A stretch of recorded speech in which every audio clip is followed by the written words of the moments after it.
Well, let's start with the most disappointing news of the week.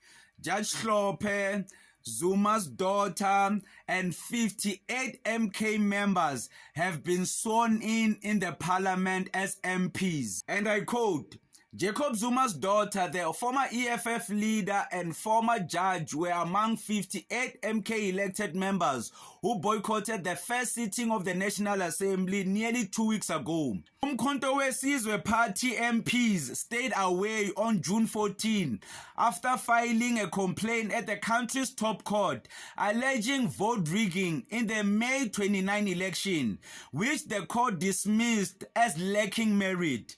The party of Zuma came in a surprisingly strong third place in the election in which the ANC lost its parliamentary majority. MK has declined to join the government of national unity. So now